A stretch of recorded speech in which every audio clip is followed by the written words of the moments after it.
Welcome in, Hokies fans, to this edition of the Tech Sideline Podcast, originating from the high-tech studios here at Tech Sideline in the Virginia Tech Corporate Research Center. This is episode 186. It's been a while since we've talked to you. We're going to go all the way through fall camp, recap what happened, and look ahead at the upcoming 2021 Virginia Tech football season, going through positional groups and looking big picture on what a good season would look like for the Hokies this year. All of that and more coming up right now here on the Tech Sideline Podcast.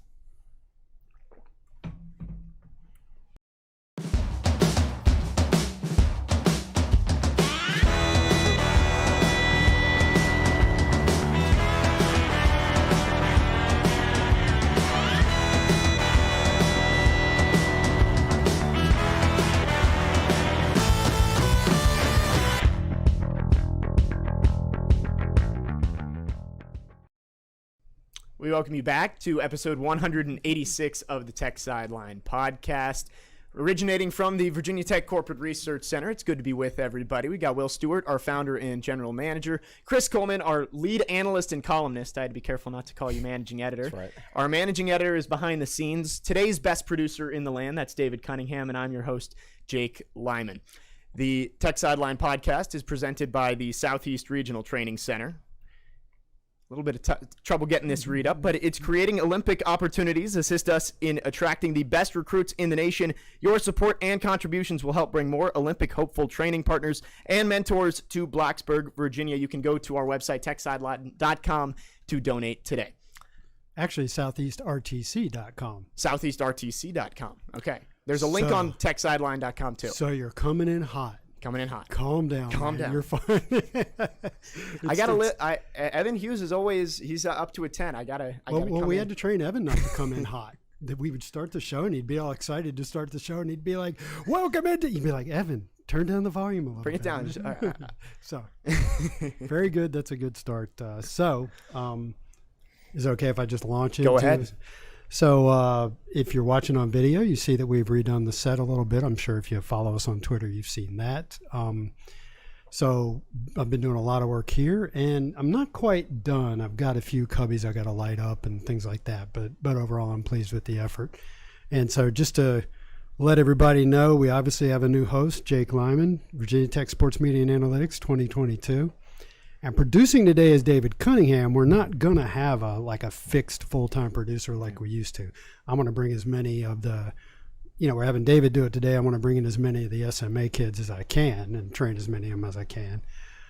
So if we have a few glitches along the way, man, I know we make this look easy, but it's really not. You got to learn how to do this stuff. So well done, and off to you. Yeah, we got a new regime coming in today, so that's right. Yeah, bear with us a little bit. I'll bring it down a little bit. We'll get going here. I just hope your engineering skills this time are better than they were the last time we had a TV up here. Because the last TV fell. Fortunately, I was not sitting here when it did. It never fell. It just leaned way over. Oh, it fell one day. Did it really? Oh yeah. Was I here for that? I don't know. Yeah. It definitely fell off the wall. Well, I'm a little bit worried about you over there now, just right underneath it. So hopefully Will did a good job putting all that together. Yeah, so that shelf is actually Trex decking. So I bought the shelves on the internet, put them together with some Trex decking. Decking flexes a little bit, so that TV over Chris's head is bending the decking just a slight bit, but don't sweat it, Chris. I think you should be good. But it looks great. Definitely since the last time I came on here, a lot of new things. The shelves look good. Getting all this memorabilia looking out for. So excited to get into this today. So this is actually your second time hosting, right? Yes. We really threw you under the bus with the first one. We had you host a wrestling podcast. Yeah. It's hard enough to do a podcast, and it's even harder to do a wrestling podcast. So, yeah, this isn't your first time around. Yeah. So welcome to the show. I got to tell you, that may be the most nervous I had ever been. I don't think I had ever known the rules to wrestling or watched a wrestling match until a week before when you told me I was going to be doing it, and got Tony Roby to my left trying to interview him. So it was a work in progress for sure. So it's me and you. We don't know a lot about wrestling, and we're interviewing Tony Roby. But I remember I was just like, 184 pounds. Who do you like there? Like that's kind of like what the whole podcast was. But so I remember. Well, never mind. We don't want to drill too far down into that. Let's go ahead and get started. Well, we are going to look back at fall camp. Obviously, it's been, over 3 weeks since the last Tech Sideline podcast when we said goodbye to Evan and Malcolm. So a lot to catch up on. We're going to look back at fall camp. We're also going to look through the roster position by position, and we're going to get you all set. Kickoff now just 8 days away against North Carolina from Lane Stadium next Friday. So we're going to get you set here, and then obviously we'll have a podcast next week for North Carolina week. So first, the big news of the week, obviously, was Bo Davidson leaving, and I figured that's a good place to start, losing Bo Davidson to Texas Tech. And obviously, he was a big proponent of the Texas 2 VT movement and got a lot of the bigger name recruits as of late to come to Virginia Tech. So I think the big question to ask is, how big of a loss is that? And the timing as well, coming just before the season. That depends on how he's replaced. The timing of it is fine. Okay. Because Tech, most of their class is already committed. Right. Now, if this had happened in like May, right before visits started and everything like that, then it could have been really bad. But the timing is fine. And if you lost your cornerbacks coach in August, that would be a different story. Or if you lost your basketball coach in mid-April. Late April. Yeah. David's over there laughing behind the production desk. Right. Yeah, so it just depends on how he's replaced. Now, Virginia Tech does need some stability at that position. This is their third director of football recruiting, I guess, in the last few years. Thomas Gary was in that position, I believe. And did they promote Yetzi to that when Gary left? Yeah, Yetzi was in that role. Bo Davidson replaced Yetzi. So they'll be assuming they hire someone before the end of the calendar year. This will be their third director of recruiting of the calendar year 2021. Yeah. So they need to get some stability there. Davidson, he's from Texas, but he also got a pay raise. And Virginia Tech, they're still behind as far as salaries go for recruiting staff and things like that. And if you look there on the Reach for Excellence website, it sets a fiscal goal for donations for the recruiting department. Mm-hmm. And I believe the goal is like $5 million. And Tech wants to be able to offer competitive salaries for those positions. And, it's important to make those donations. I mean, you can't just sit there and wait for the next person to do it. The fan base has to buy into this, or else Virginia Tech will continue to lose Bo Davidsons. Yeah. And this is a position that you're never going to have like complete stability at the director of recruiting position, because it's a spot that you work so many hours, and you can make good money, depending on the school you're at and everything, but it'll also wear you out very quickly. So this is never going to be like a 5 to 10 year position. Well, I also remember that didn't Yetzi tell us one time that everybody who works in those jobs is already kind of looking for their next job? Yeah. It's a high turnover position. It's a high turnover position.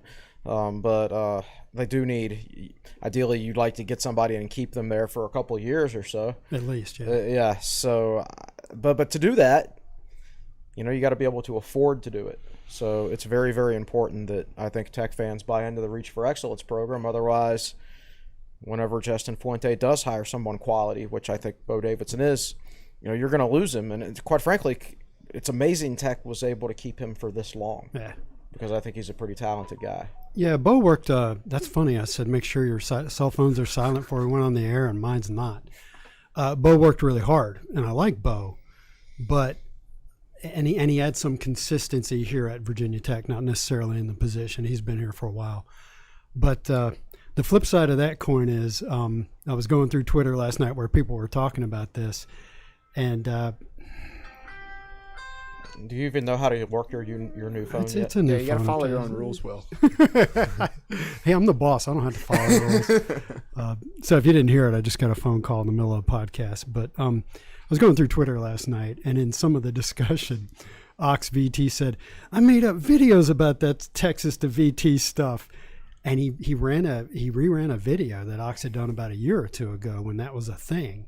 And like every recruit in the video either didn't make it here or isn't here. Demetrius Davis, Justin Beatles, Alec Bryant, Robert Wooten. These guys Beatles are all from Georgia. You're talking about just Texas guys, right? Yeah.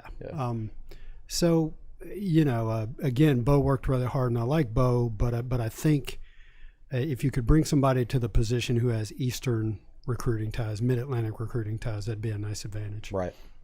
Well, and it seems like recruiting has kind of gotten a little momentum going their way as of late. Do you think that this move may halt that for a little bit when you lose a guy that high up in the recruiting department? I don't think so. The recruiting guys do the legwork, and they do form some relationships and things like that. But you're going to get recruits because of your facilities, your location, your actual coaches, and things like that. Now those recruiting guys are extremely, extremely important because of the hours they put in. And these days, with so many, there's just so many more recruits being offered and evaluated these days than there were, 15, 20 years ago. It used to be Tech would offer 40 or 50 guys a year, and the coaches could manage that. But these days, you're just evaluating hundreds and hundreds and hundreds of kids, and you need a full staff. It's basically, you're like a highly paid grunt worker if you're on a recruiting staff. It's a grind. It is a complete grind. We saw a picture from the summer right after recruiting was about to get opened back up, and I think it was 5 of Virginia Tech staff members posing for a picture in the hallway, and it was like 3:30 a.m. Yeah, it's that kind of thing. It's that kind of thing, Yeah. and it's a thankless job, but it's a necessary job. So if you want to get the best people there, like I said, the Reach for Excellence campaign. I mean, Tech, it's the fan base has to open up their wallets for this. So let's drill down into this a little bit more. A well-run recruiting organization will be set up. I mean, these positions are known to have high turnover. So a well-run recruiting organization will be set up such that it can absorb the loss of an employee. And now Chris he's got a better memory of this than I do. Back when Chuck Canner was running recruiting, Chuck was running it by himself pretty much. Chuck and Thomas Gary. And Chuck kept a lot of the information to himself. Oh yeah, that was the issue. Which he was like a walking file cabinet, and nobody had access to the files. Exactly. So when he left, he took his filing cabinet with him. Uh-huh. And that's not the way to run a recruiting department. Right. Now, it's been a few years since then. And yes, I'm not going to pretend that Bo didn't have relationships with some of the recruits. I remember Yetzi. Yetzi knew all the recruits. Oh yeah. And these guys, they know all the recruits. Don't get me wrong, but so it's a loss. But like I said, it depends on how he's replaced. Yeah, it'll be important to see who fills that role coming up in the future, especially with 2023 class probably taking over as the focus somewhat soon. But I think we have to get into fall camp. We haven't been here to talk about it for the last 3 weeks, and pretty much everything that I've seen, at least on social media, it seems like it's been pretty positive. I just want to get your impressions of over the last couple of weeks with fall camp. Has your expectations changed at all with this team, or is there anybody who's standing out to you that could play a role that you didn't see before? I don't know what my expectations were before, so I don't know if they've changed or not. Man, I really I'm about to say something I really shouldn't say, but nobody's out for the season yet. Like nobody's. Oh no! Hammies or everybody's knocking on tables. So not my expectation, but my hope was, can we just get through the fall season? Without the hamstring and Achilles issues. It's normal for everything in the fall to be all optimistic. And I know we've been guilty of that in the past. I mean, you see every coach in the country, they get up there for that introductory press conference in the fall, and they're all positive. And no coach ever stands on the podium before the season starts and says, God, we got a bunch of sorry players. We might as well not even play this season, right? So there's some level of optimism for everyone, to a certain extent. But by the same token, Fuente drops little nuggets. He says he feels better about the passing game than he has at any time here. Yeah. And so your brain immediately goes, really? Better than Gerard Evans? Yeah. And what he means by that is like the intricacies of the passing game. A quarterback able to go through his reads as opposed to, Gerard just throwing it up for grabs and Bucky and Isaiah Ford just flat out beating guys in the air for the football. Yeah.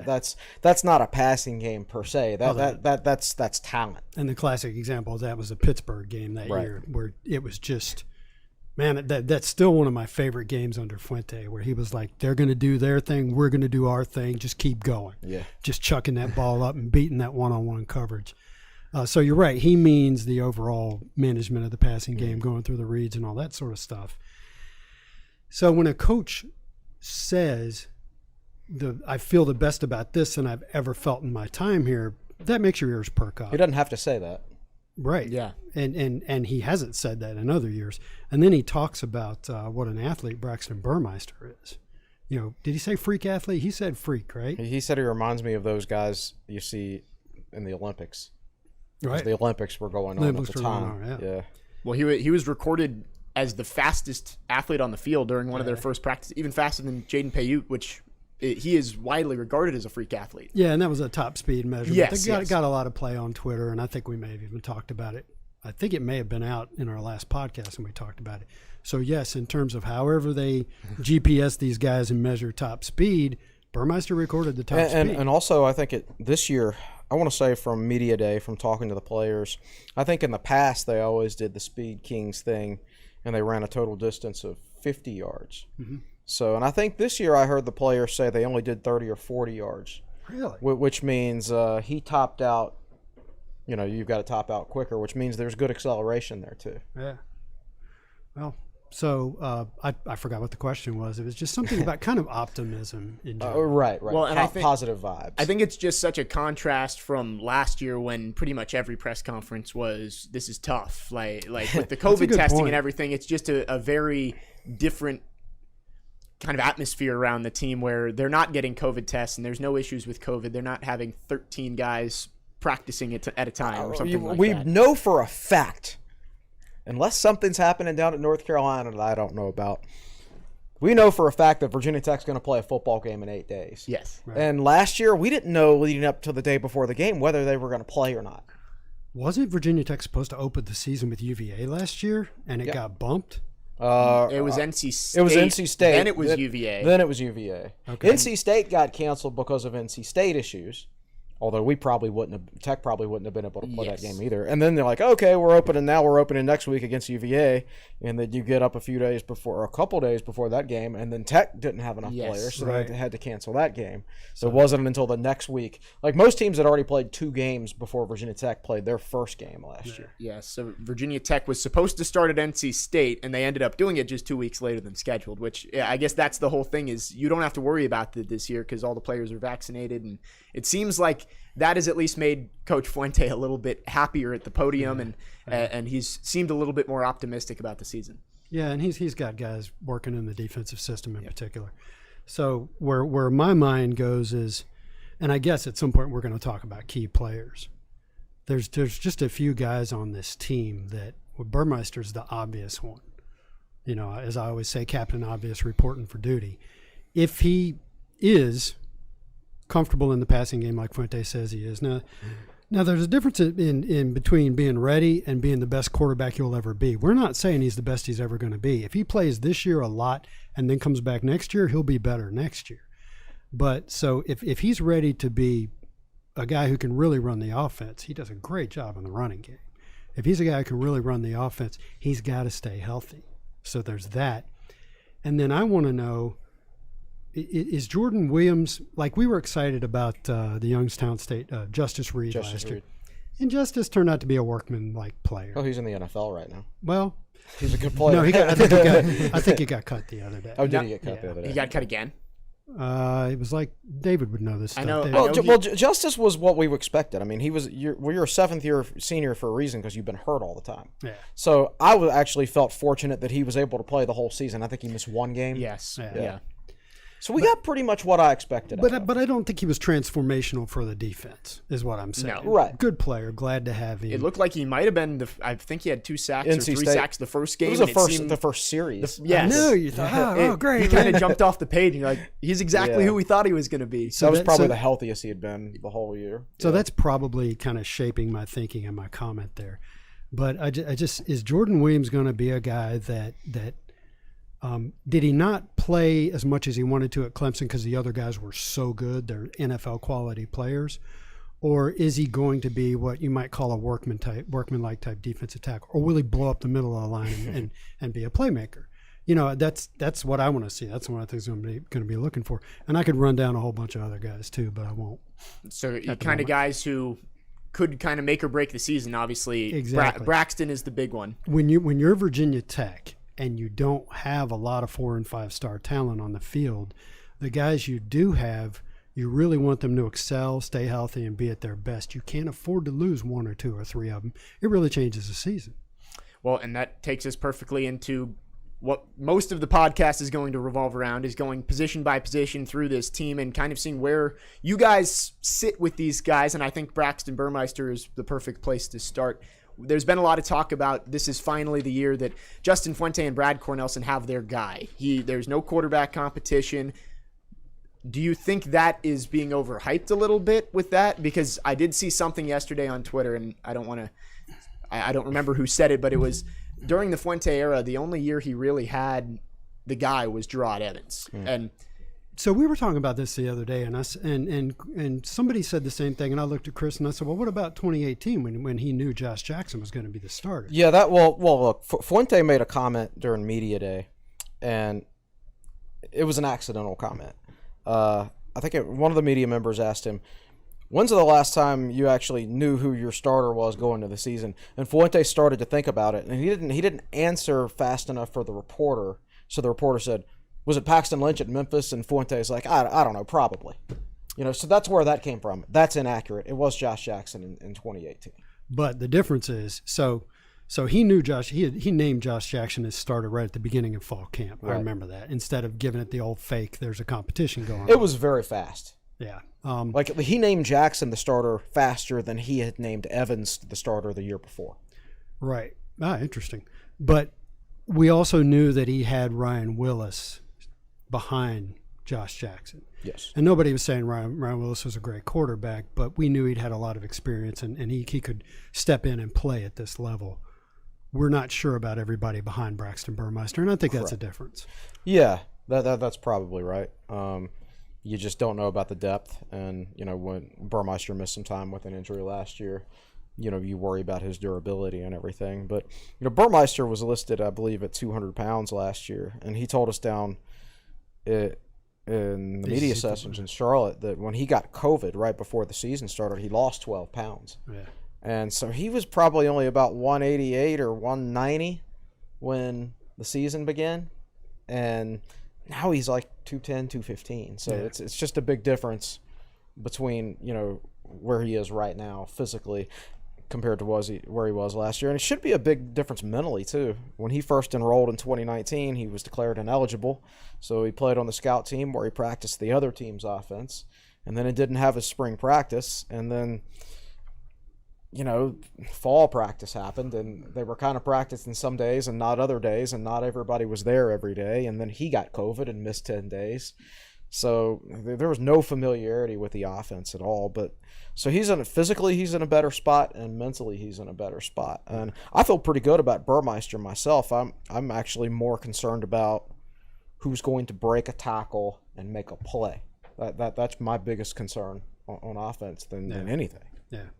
Well, looking at quarterback depth, you kind of brought it up in 2018. Josh Jackson was the guy, but you had Ryan Willis there. Hendon Hooker was young, but he was still there. Quincy Patterson was there as a true freshman. Obviously, he was going to get redshirted. They had all that in 2018. 2018, all of them were there. I think now you look, Knox Kadum, he played a little bit last year when Braxton and Hendon Hooker both had to leave the Clemson game. And you have Taj Bullock, the freshman, coming in. But again, kind of looking at that, quarterback durability, I think, for any football team at any level, that's probably the most important thing to your season. If your quarterback can't stay healthy, you're probably not going to have a great year. But how much more important is it for Tech this year? Well, it's extremely important for Tech, but I think Tech now, what we saw the last couple of years was unique in the fact that Tech had so many quarterbacks that were either reliable or semi-reliable, and that's unique because with the transfer portal and how easy it is to jump schools these days, only one quarterback can play, right? Right. Unless you stink, and then multiple quarterbacks play until everybody's grasping at straws. So right? there's one man left standing. Yeah, exactly. So so only one quarterback can play. So you were going to lose one or two guys after this past season, and I think Tech's depth chart this year at quarterback and the experience behind Burmeister is probably more reflective of most teams. Because these quarterbacks are transferring these days because You know that I mean that's why Braxton Burmeister is here. He was Right. behind a first-round pick at That's right. Oregon. Yep. So he left. So probably Oregon fans are sitting there thinking, "Oh God, I don't know who their quarterback is right now." Maybe they probably have no quarterback depth, and they're probably like, "Gosh, if Braxton Burmeister hadn't transferred, that would solve our quarterback depth issues." Oh, they're talking him up down there at Virginia Yeah, Tech. I know. Man. What's can't wrong with believe our they let him coaches? transfer. Yeah, so that's just the way it is these days. And whether your quarterback gets hurt or not is some of it's going to be dependent on your offensive line, and some of it's going to be dependent on a coin flip. Just luck. Most of it's luck. Now, didn't he also say? Didn't Burmeister himself say, "I've never slid once in my life"? Yeah. Okay. Well, And that's the issue. Is Please start sliding. Because you also have the fluke injuries. Like last year, he had an offensive lineman step on his foot in practice. and or it happened to something. be the 377-pound offensive lineman, as opposed to like one of the 300-pounders. right. So definitely going to be important. And I think good transition over to. So wait a minute. Let's before- ask the question, Chris. Where are you right now? Were you getting ready to go to running back? I was going to go to running backs, but if you have one more. So I got a question for Chris. Where are you right now on who you think the number 2 quarterback will be? I think it's Kadum. Okay. I think you could have made an argument for Bullock depending on how he progressed, because Bullock, I think, is more likely to be a future starter than any other current backup. Mm-hmm. Burmeister may come back next year, or he may not. You know, it would be a 6th year, and I just doubt you'll see many guys stick around for 6 years of college. So I'm just going to assume that he's not going to be the quarterback next year. If he has a decent year and feels like another year could get him. His size, I'll look at the draft NFL. conversation. I just don't. He's not big enough to. Yeah, probably, but, you know, we'll see. Russell We'll see. Wilson. we've seen We'll guys see. like but, that all right, before. all right, but if you're a Tech football coach, you assume the worst that he's not Yes. going to be back. Okay. So in that case, your quarterback next year, like I don't think Bloomrick's ever going to start at Tech as a quarterback. I think maybe he could possibly start at H-back or something next year. All right. Kadum, I don't quite think has the arm strength. I think he's a good, solid backup, but I don't think he's a guy you want starting a large number of games. So if Burmeister doesn't come back, I think your starter next year is either Taj Bullock or some transfer. Right. Yeah. Okay. So if you think there's a chance it's Bullock, then, you know, and it's fairly close, then maybe you give him those number 2 reps this year and get him snaps and garbage time and things like that. That would make him better prepared for next season if he is called upon to start. So that's the only question I would have. But Fuente says Kadum's made a lot of progress, and you know I think Bullock has a lot of potential, but I still think they're going to redshirt him. That's my take. Okay. If he had come out there and like developed really quickly, then maybe he gives them something to think about. All right. So that'll be one to watch. Having watched a previous podcast, always be redshirting from Chris. So I'm always good with redshirting a quarterback. Yeah. Well, looking at running back, we look at quarterback now, and now you have one guy at quarterback. Last year at running back, that was kind of the situation with Khalil Herbert, who kind of took the workhorse role most of the season after he erupted in the first couple of games. This year, it seems like it may be more of a by committee kind of thing, but also some guys who you feel like, man, they could break out if they developed a lot over the offseason. Jalen Holston showed some sparks towards the end of the season.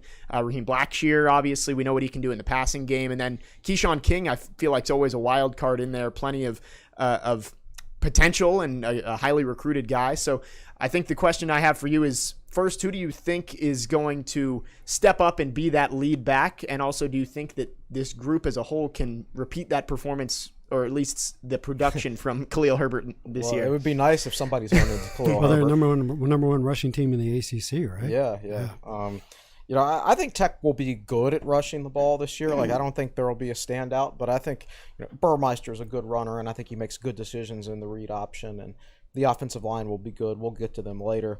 But my biggest concern is, like, Herbert, you know, he can turn a well-blocked 5 or 6 yard gain into a 40 or 50 yard touchdown. Yeah, exactly. which he So, and you need big plays. Like, in the modern game of football, you can't drive the field 5 yards at a time. I mean, you have to have big plays in there. That's not a debate.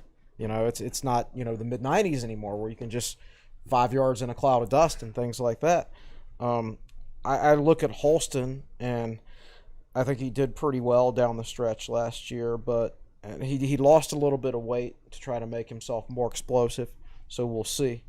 Blackshear, I went back and watched his Rutgers highlights the other day, and Phenomenal. Yeah, absolutely. I mean, the highlights at least.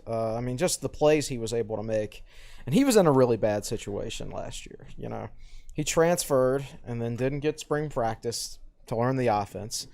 And then he got COVID and missed a good chunk of the preseason. I don't think he was even cleared to play that NC State game until like the day before the game. I remember that. Yeah. So like he hadn't even practiced leading up to the game. And when he had been practicing, he had been working at running back, wide receiver, and they were cross-training him at defensive back. Because of COVID. Yep. Right. So it was just way too much on somebody's plate who had no familiarity with the system at all.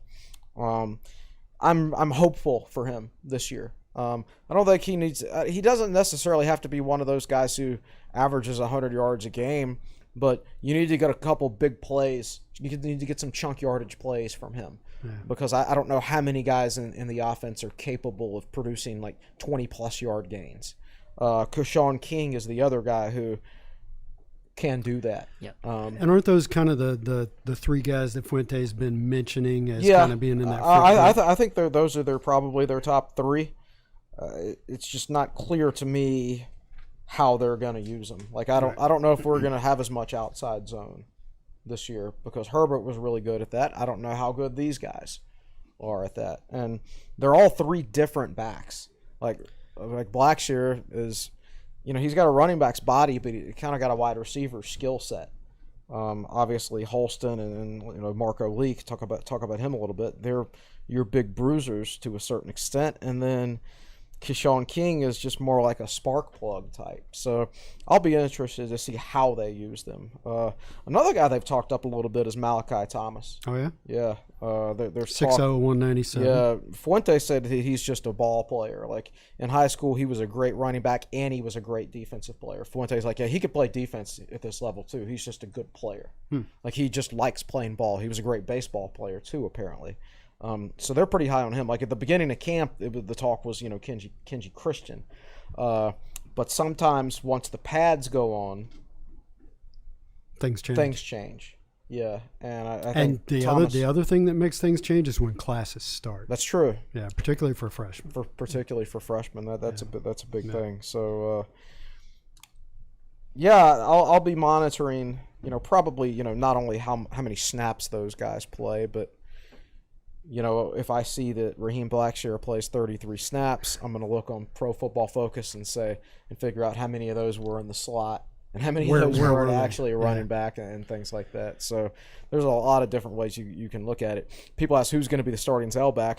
I mean, it wouldn't shock me if like the first snap against UNC, if Jalen Holston and Raheem Blackshear weren't both in the game. Right. Okay. It's possible. So kind of breaking it down by size, you've got your heaviest guys.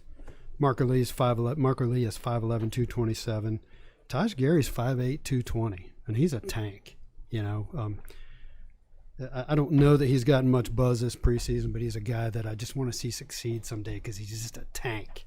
Yeah. And then the next level I would say is Holston at 5'11", 215. And then you got a group of guys around. Jordan Brunson's also 215, but he's not in the mix right now, correct? he and Jalen Hampton. We'll just say they haven't been practicing. Correct. There was a little summer incident that you may have. Yeah. and then you get down to Keshawn King at 180. He's the lightest amongst the players that have been here. I mean, Chance Black is also 182, but he's a true freshman. Yeah, they like what they've seen out of him so far, but you got to redshirt that guy. Yeah. 182 pounds on a 6'1" frame. And he's a guy with some pass catching ability too that could potentially help out there down the line. Ultimately, there's so many guys that you want to narrow it down pretty quickly. I mean, here we are a week before a game, and you can't be repping 7 guys at this point. Yeah. Because and they're not. Like if you spread the reps out, then those top guys aren't going to have as much of an opportunity to get better. So, I'm sure Adam Lechtenberg was telling those guys, like, well, you have to make a quick, good initial first impression. Yeah. I have to be impressed with you very quickly because we start to get to mid to late August and we got to start preparing for North Carolina, and there's 7 or 8 of you I can't keep giving everybody reps, so you better come out of the gate strong. And, you could say that for a lot of different positions this year, I think, because there's more scholarship players this year because last year didn't count. This is a very long roster. Yeah, it's the longest roster we've ever had to print out. It's 4 pages. No, 6 pages? 6. Yeah. Well, I think out of that group, the guy that I think he could make the most impact on this team is Raheem Blackshear. I think, like Chris said, he had such a tough situation that he came into, coming to a new place, and then you mentioned he got COVID, was cleared a day before the game. I believe Fuente did mention that, and then I think he had a hamstring injury early on in the season. He did. So because he wasn't in shape because he was out with COVID. Well, and then you see Juice Herbert come in and basically take over a lot of the reps at running back. He was kind of sent into the background a little bit. I'm interested to see how he's used, like Chris said, whether he's in the slot or in the backfield, and how much of an impact on the offense he can make. Because I agree. I think the explosive plays are probably the big thing that they need from him. I bet if you went up and down the lists of the top offenses in the country as far as their ranking, and then you looked up the top big play offenses, and you could do this on like collegefootballstats.com. That's the one I use. There's a direct correlation in big plays and top teams in total offense. Yep. You need big plays. Well, hopefully the Hokies wide receivers will also bring some big plays, which transitions us over to that group. The one thing I noticed with this group is last year, I forget what it was, I was writing an article last fall where I mentioned that Trey Turner, Tavion Robinson, and Caleb Smith were the only 3 receivers with a catch through 5 weeks or something like that. Do you feel like the depth is better this year? I think there are some freshmen with Lofton and Jones coming in, and then obviously Payute coming back. I feel like that was the big thing when I looked at this position group, that it is definitely a lot deeper and a lot more options for Burmeister this year. I would definitely agree with that. Obviously, Tavion Robinson, Trey Turner, we know what they could do. And some of the other guys that are returning, like Caleb Smith is listed at 215 right now. Well, COVID wasn't too kind to him, and he came back like he got heavy, right? 230 or 235, something like that. He's in a much better position this year simply because he's in better shape. And I think, Dwayne Lofton and Jalen Jones are going to play. Jaden Payute, if they can actually, get his hamstring right, he's going to play a big role. I think it was only 2 Virginia Tech receivers had double-digit catches last year. And, Trey and Tavion. And in the years in the past, the best years had been 4 to 6 receivers had double-digit catches. And I mean just wide receivers, not tight ends also. And they'll be in the 4 to 6 range this year, I think. I'm not saying it's going to be 6, but I think there are more options there for sure. Some of the guys I had to put on the field last year, Chenga Hodge, transfer from Villanova. And the poor guy decides after practice start that he's going to leave Villanova because he doesn't know if Villanova is going to have a season or not. Right. So he transfers to Virginia Tech, and then as soon as he gets here, again, it's a brand new offense for him. And then he has to quarantine because of COVID rules. Oh, and then they can't practice anyway because the whole dang team has COVID. So what could you really expect from him last year, right? But yet he had to play a lot. He caught a lot of balls at Villanova, right? He caught like 76 balls this year. Yeah. And then he caught 3 last year. And I know there's a step down to Villanova. I mean, you're talking about FCS football, but Villanova's a good FCS program. Not quite JMU, but historically they're a good program. Like it would have translated into more catches in a more normal situation. Season. And then they had Evan Fairs playing a lot too, and kind of similar from Kansas. And I just don't think like the receiving talent was there for him. I think he was a good blocker, but I don't think he was talented enough to be a good receiver. Whereas I think guys like Payute and Lofton and Jalen Jones and even Caleb Smith, they have more receiving talent than he did, and they played him a lot. Last year. Had Trey and Tavion. You just listed 4 guys, and you had Trey and Tavion to that, and that's 6 guys that could be productive. So we'll see how it breaks out. Yeah, and I'm interested to see with this group. I think something that is a little constant over all these groups that we're talking about is all of them have a chance to actually have a normal preparation for the season. We talked about it with Burmeister and Blackshear and now Chenga Hodge. I think that could be the most important thing, especially for the skill positions, is just these guys being able to practice every day. This sounds too much like an excuse, but I do believe that there is a difference between excuses and reasons. And Tech was not positioned well to deal with COVID last year. You've got a quarterback who's a transfer who's never gotten to practice the offense before. You've got a running back who's a transfer who's never gotten to practice the offense before. Got a couple of wide receivers. Got a couple wide receivers, and all these guys were, expected to play roles, and they just never got a chance to work within not to mention the whole defense, right? With a new staff, the new defensive coordinator. Yeah, so I mean, and a star cornerback sitting out. So it was the whole defense was affected by COVID, but the critical positions on offense were also affected by it. And I'm not saying Tech was affected by it more than other teams, but maybe they were. And we struggle to talk about this stuff because we follow Virginia Tech very closely. I don't know what the rest of college football was like. So when I sit here and say that Caleb Farley, I just had a thought. Caleb Farley sat out.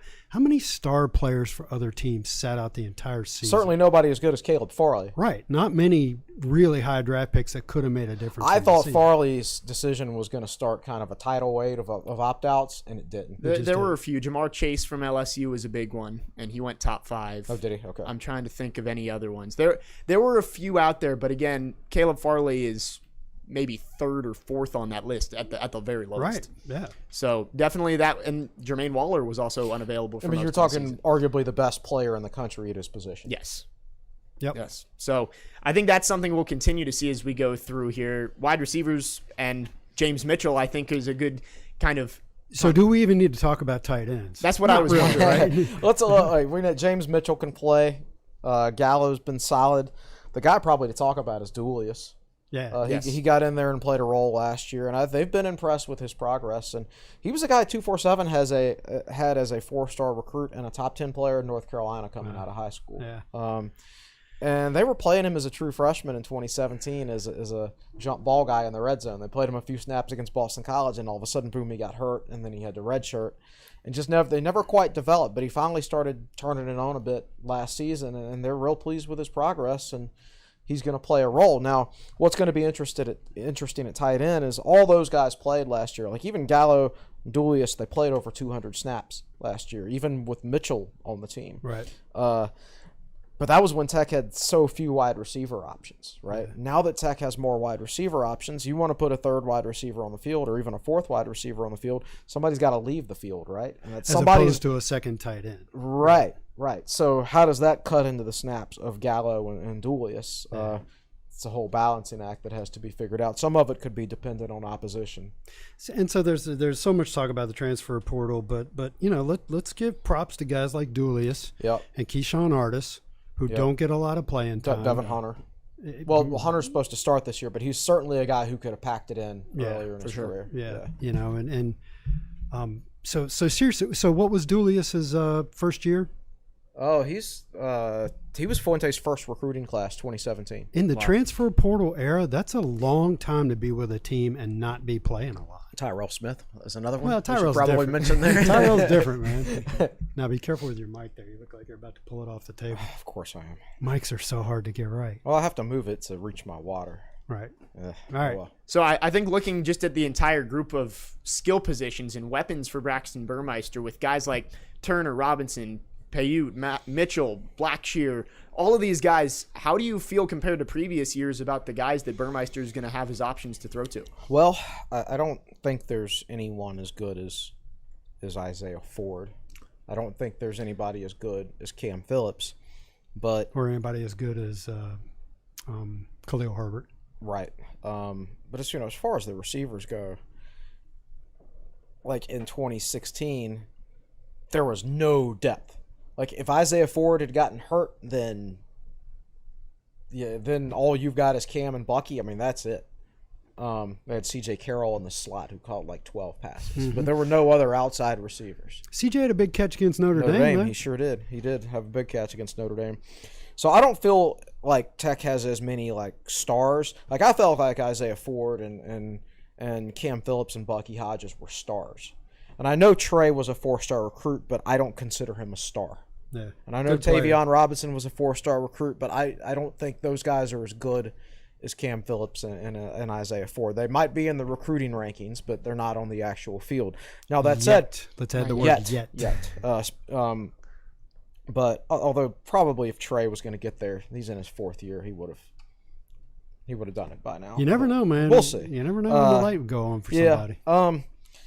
Contract year. I feel like it is a contract year. I feel like, though, there's more depth here than there was in 2016 when if Isaiah Ford had gotten hurt, it would have been an absolute disaster, basically. And I'm not saying, you could bring Jalen Jones and Caleb Smith and Dwayne Lofton into the game and they would dominate, but I don't think there would be as severe a drop-off as there would have been like in 2016. So there's two different ways to look at it. Yeah. I don't think there's as much star talent, but I do think there's more decent, solid players over the course of the entire roster. And what's going to make those guys be able to execute their jobs? The offensive line, which is our final group here on offense. I think looking at the offensive line, and you guys have your own thoughts, I think the talent is still there from last year, but maybe a little less depth. It seemed like the last 2 years, maybe you could have line changes. You could have 5 different guys come onto the field and still keep the same quality of play. It seems like the top guys are still there, but maybe a little less behind them this year. Yeah. I would say, Tech went 9 or 10 deep probably last year. Mm-hmm. And this year it's maybe only going to be 7 or 8 deep, but considering like some past Virginia Tech offensive line didn't even go 5 deep. so rather than like run down all 5 positions, because we're already almost an hour in. Oh God, are we really? Which one of the offensive line positions? I don't like to use the word worries you. I like Tenuta's at left tackle, right? Yeah. Like him there. And Smith is at left guard. Like him there. Like whoever starts at center. Whether it's Jordan or Hoffman. Or Hoffman. I don't know. I don't know whether right guard or right tackle concerns me the most because I actually don't know who's going to start at either one. That's still very much in flux. Is it going to be Tyrell Smith at right tackle, Parker Clements? Janzi could start at either position. Apparently, they were extremely high on Caden Moore, true freshman offensive lineman since last year didn't count, and he could factor into a starting role at right guard.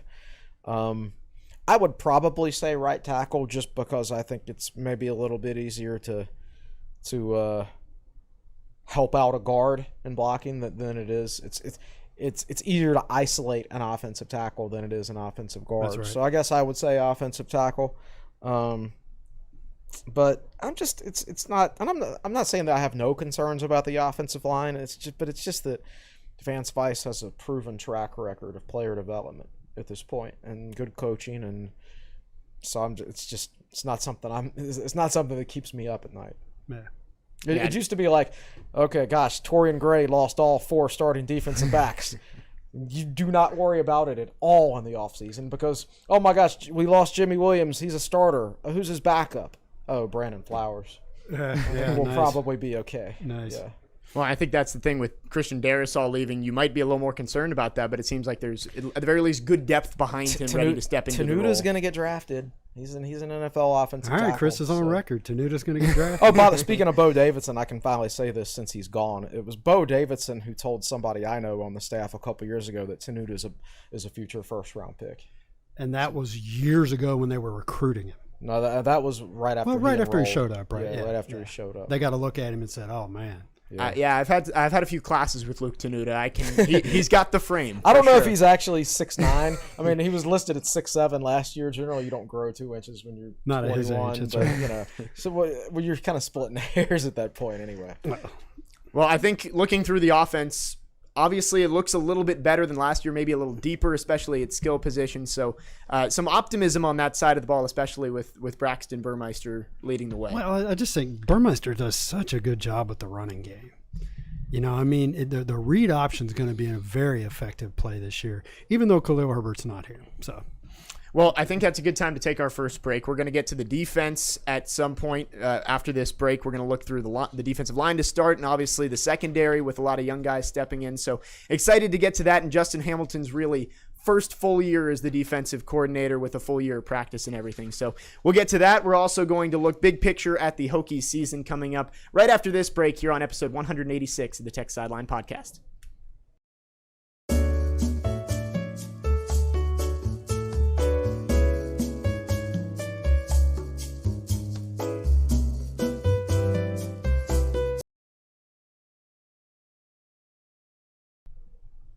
We welcome you back on episode 186 of the Tech Sideline Podcast. Kind of a fall camp recap and looking ahead at the upcoming 2021 Hokies football season. Jake Lyman, your host here with the founder and general manager of TechSideline.com, Will Stewart. Chris Coleman, our lead analyst and columnist, going to take a while to get that one down. And behind the scenes, we have our managing editor, David Cunningham. He's also our producer today. We're going to get him involved in the second half of this show. We've already gone through the offense today, and before we get into the defense, I want to say if you have any questions for Will or Chris, at the end of the show, we'll get to them. Make sure you drop them in the YouTube chat. David is monitoring those behind the scenes.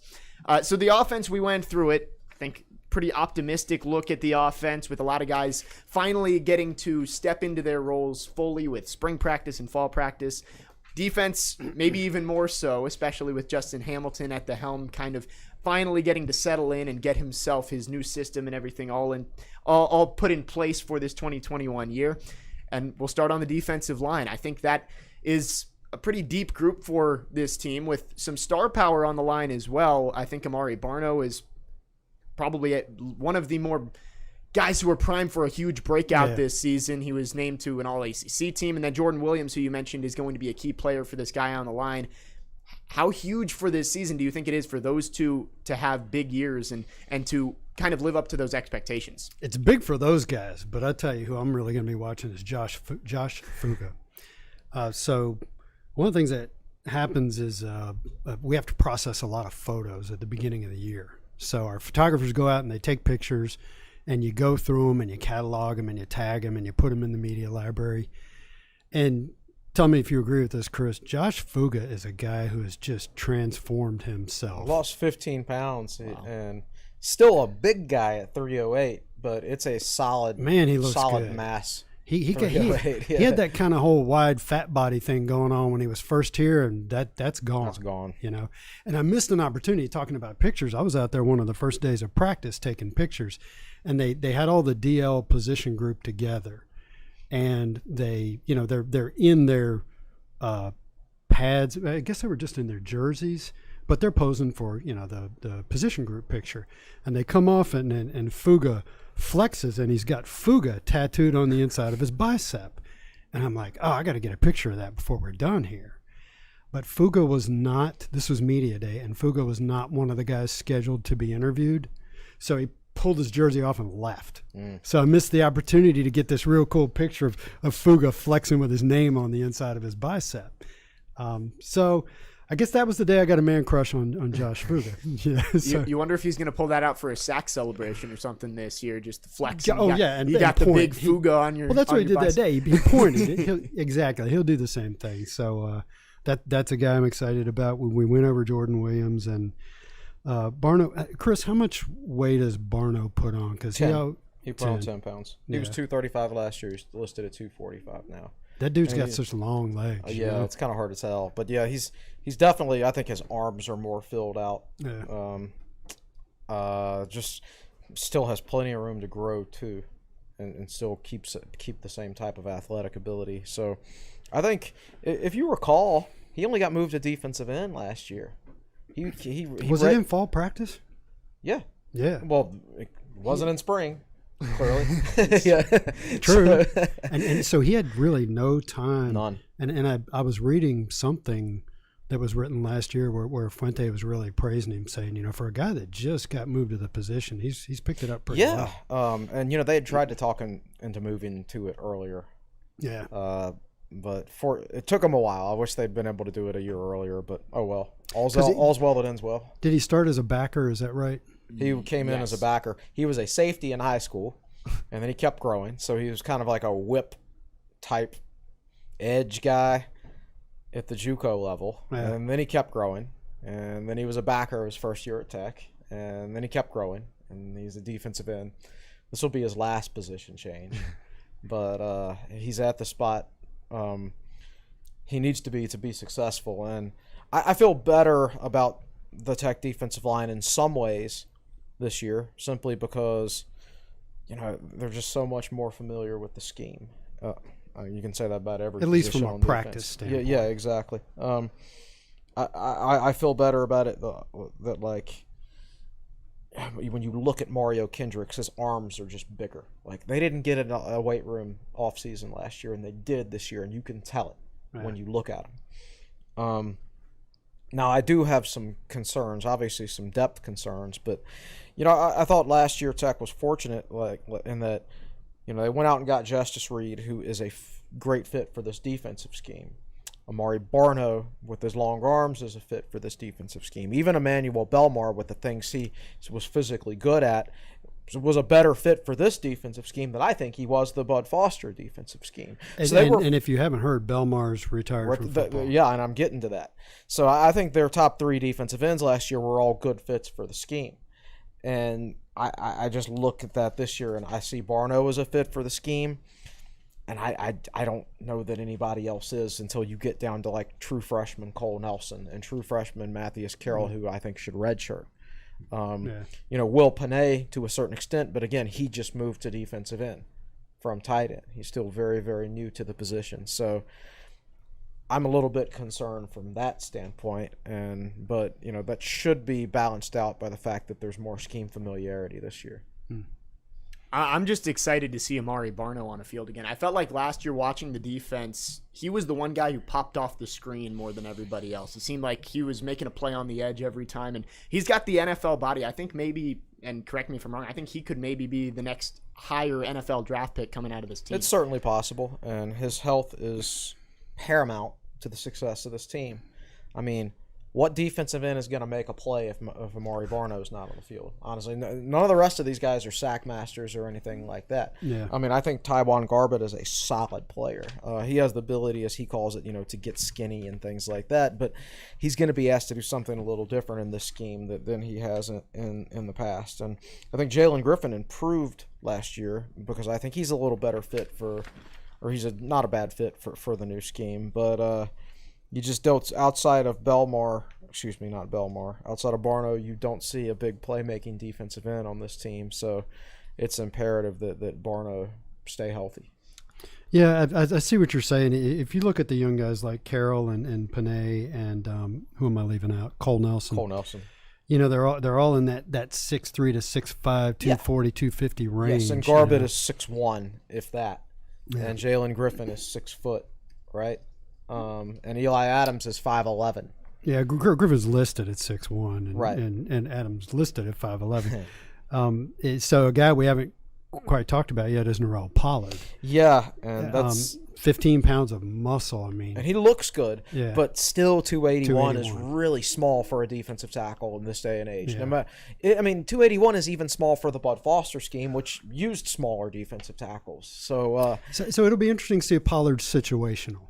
I don't think he's going to start, and because I think he's a good natural football player. Yeah, I agree. But that size is very, very concerning. But the thing is, if he gets any bigger, I don't think it's good weight on him either. No, seeing him at practice, right?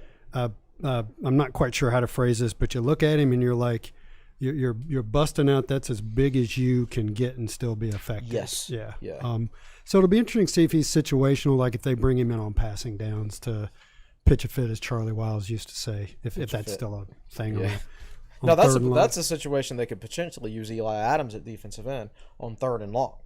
Now, he probably is maybe the quickest of the defensive ends, not named Amari Barno. Right. So if it's 3rd and 12 or 3rd and 9 or something like that, and you pretty much know they're going to throw it, maybe that's your best pass rushing combo right there is Amari Barno at one end and Eli Adams on the other. So it's interesting to look at the D-line and you talk about the portal and you see a lot of guys that maybe they're not great fits or they were recruited under a different regime and they're pretty much all still here. Pollard, Adams, Griffin, Belmar would have still been here because of course he's a good player. But again, that's a lot of guys on the DL who have stuck it out and worked hard. Right.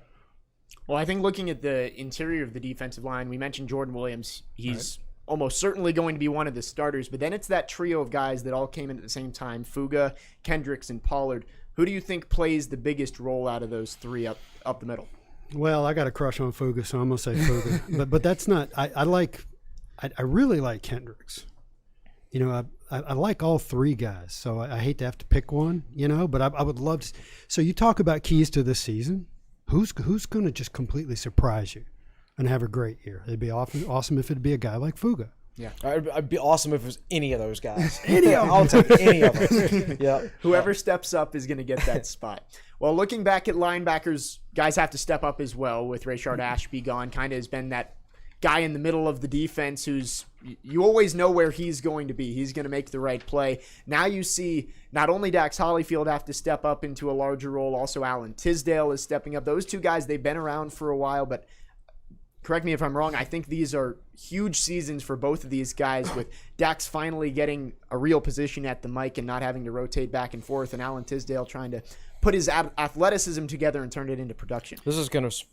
I was going to say Jack Tyler spoke to the media just the other day, Yes. so I didn't get a chance to read the articles or watch the press conference, but so the stuff you're getting on the linebackers is as recent as you're going to get. Yeah, it is. And I'm going to say, this is going to sound odd, but Virginia Tech has upgraded from Rayshard Ashby to Dax Holyfield at the Mike position.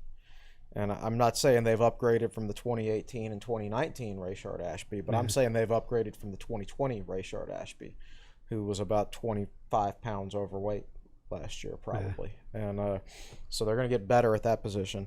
They're going to get better at the backer position because Tisdale has put on 18 pounds and he actually looks the part now. So I'd be surprised, shocked even, if Tech didn't have better linebacker play this year than they did last year. I think they've upgraded at both positions. So I know that we've been saying for a long time that Dax at backer was out of position. Yeah. What did Jack Tyler have to say about how Dax has been doing this fall? He's the guy that really matters. We people can say all we want, but what did Jack Tyler say, if anything? Here's the part that's a little bit concerning. He called him perfect as far as like his work ethic and the thing he brings to the locker room and things like that, and that Mike is his natural position. I do think he's struggled to get off blocks and recognize plays throughout his career, and just doesn't play as strong as he looks. As far as playing in space, wasn't really suited to play in space as a backer, but he shouldn't have had trouble with the inside stuff that a backer has to handle, and he did have trouble with that at times. It's kind of similar to how they talk about Devin Hunter, like the coaches just rave about their personalities and work ethic and things like that. But it's almost, and I wrote this in my defensive back article today specifically about Devin Hunter. Like when they get asked about Keontae Jenkins or when they get asked about Jalen Jones or Dwayne Lofton, the coaches are like, oh, studs, or they've got a chance to be special, elite talents and things like that. They make plays. Right. And then when they talk about Devin Hunter and Dax Holyfield, they basically say, oh, they're just hardworking guys, great work ethic, great fit for the locker room. They never talk about their actual talent level and how good they are at football. And that actually is I'm a little bit concerned about that with Dax. Now, I do think he's in a situation that he's much better suited for this year. But, like, to me, he never played, like, as strong on the field as he looks. And that's a concern to me. I agree with that. You know, I've watched him a fair amount in isolation over the years, and sometimes he's in the wrong spot. Other times he's in the right spot, but he gets kind of blocked out of the play. And other times he makes plays. So the hope, the optimistic viewpoint is if a guy's out of position and he's not comfortable with the position, it makes him, I don't want to use the word weaker, it makes him less effective. His angles aren't as good, his confidence isn't as, he's kind of running up to a play as opposed to attacking a play. Yeah. And these are all things that, again, you talk about the light bulb going on. And you just hope that something clicks, and that he plays up to his potential. Mm-hmm. And I think having that trio of guys last year, Ashby, Hollifield, and Tisdale, made everybody feel pretty good about the linebacking group because not only did you have two great starters, but Hollifield could pretty much fill in at either spot. Now, how do you feel about the depth behind him? Because it looks like it's a little bit thinner behind those top two guys. I'm a big fan of Dean Ferguson. Will and I were out to dinner at Cabo Fish Taco earlier this summer. And this dude rolls in wearing a grit hat, which I've always wanted. I would have paid him $100 for that grit hat. And you could now under NIL. You're right, I could have. Anyway, he's a big guy. All you got to do is get him to sign it. You're right. And, he's built like a tank. And I'm like, which defensive end is that? He doesn't look familiar. And then I'm looking through pictures on Twitter a few days later, and it's like the whole linebacker group at Jack Tyler's house, and I'm like, that guy I thought was a defensive end. That's Mike linebacker Dean Ferguson. I mean, this dude is a monster. See, I've been waiting for Chris to have that moment because I watched Cam Chancellor walk in a room one time, and I thought, who's the defensive end that I don't recognize? Yeah, same thing. Yeah, and I think he showed a heavy shoulder on the kickoff team last year, and he's going to be good in coverage because he was a safety type. Tech's recruiting a lot of linebackers, even for the Mike and backer spots right now that were safeties in high school. Jaden Keller, Will Johnston, Lakeem Rudolph. Or the other examples there, because I think Justin Hamilton feels in this modern day of football, it's imperative that your linebackers be extremely athletic and good in coverage. So I think Ferguson, he's probably still learning to be a traditional linebacker to a certain extent, but he brings good athleticism, good strength, and good coverage to that position. And, I'm not saying he's ready yet, but I feel good about his future. All I got to do is look at the guy and know he works hard. The funny thing about him is, like, both his parents went to UVA, and he still picked Tech over UVA. Yeah. They've apparently moved Kashawn Artis to backer, which doesn't make a lot of sense to me. He always looked like a Mike to me. Absolutely. But I think they view Dean Ferguson as their Mike of the future, and I think they want to get him as many practice reps at Mike as possible to, speed up his development to – if Dax doesn't want to come back next year, then Ferguson's ready to play and everything like that. But on the whole, I look at this group of linebackers, and it's normal for a new coaching staff when there's a schematic change, and you see a position, and you just don't see guys at your position who are system fits at all. And as good a player as Rashad Ashby was when he was in shape, there's no chance, in my opinion, Justin Hamilton would have recruited him to play defense in the current scheme. I'm not even sure he would have recruited Dax to play defense in this current scheme. And so you can look at the linebackers that they've recruited, the last couple of years. You're like your Will Johnson and your Jaden Keller and C.J. McCray and Dean Ferguson and Lakeem Rudolph, and they've over-recruited the position because they had so few bodies at it, particularly so few bodies that were actually schematic fits for what they want to do. So there's going to be attrition there. Some of it attrition from I think Lakeem Rudolph might keep growing and be a defensive end. And the sooner he makes that move, in my opinion, the better. 6'4", 227. Yeah. That was a big defensive end back in the day. It was a big defensive end back in the day. And Corey Moore at 6'0", 210 or whatever. Yeah. So Will Johnson's obviously out for the year with an injury. They're really like what they've seen so far from Jaden Keller. I like the overall. The funny thing is, like the deeper you get, Tisdale's really athletic, but generally speaking, the deeper you get into the depth chart, the more athletic this group is, which is the difference between what, in my opinion, Justin Hamilton was looking for and what Bud Foster was kind of looking for towards the end of his career. Yeah. So you're still in a transitionary phase. I mean, you can't make a freshman play like a senior just like that. So we're still in a transitionary phase, but I can look at these guys, and when I see them in person, when I saw them in person at the open practices and saw the type of athletes they were, it gave me an even better idea of Justin Hamilton's template. And I'm just glad. I don't know whether the strategy will work long term as far as the defense he's trying to build. I'm just glad that there is a strategy, because there wasn't one before towards the end of the Bud Foster tenure. And I think it's important to have a plan, and they've got one now.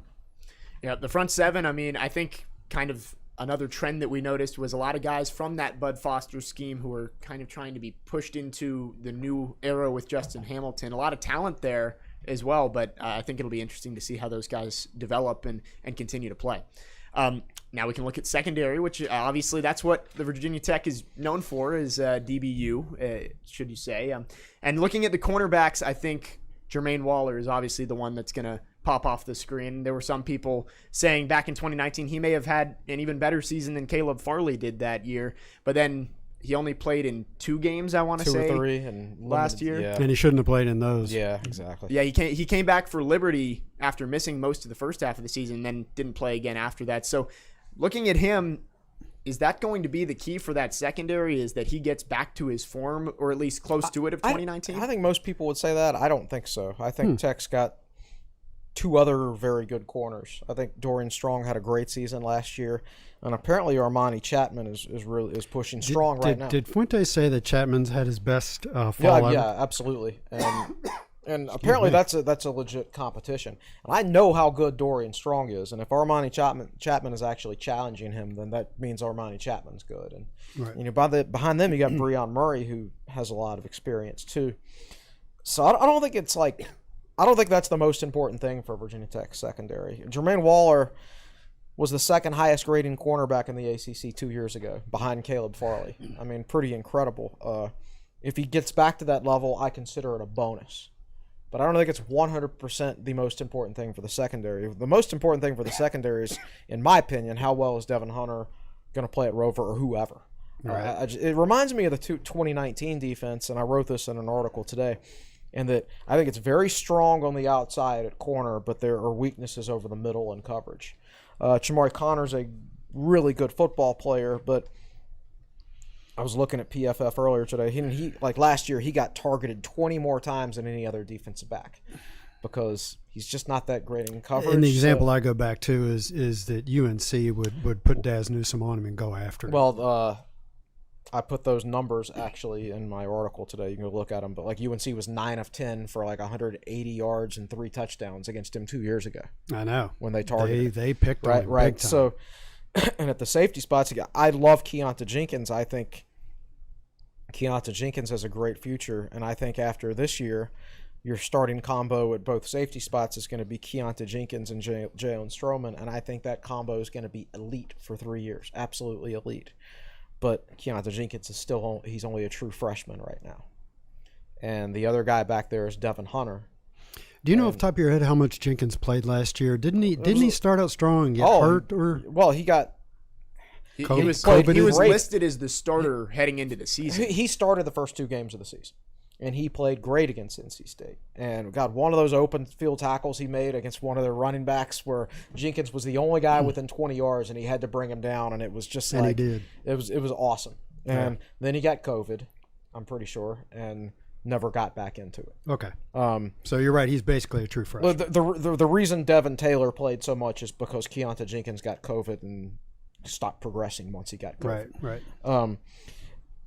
I think he's going to be great, but he's still only a true freshman, and he's going to go up against Sam Howell that first game, so we'll see.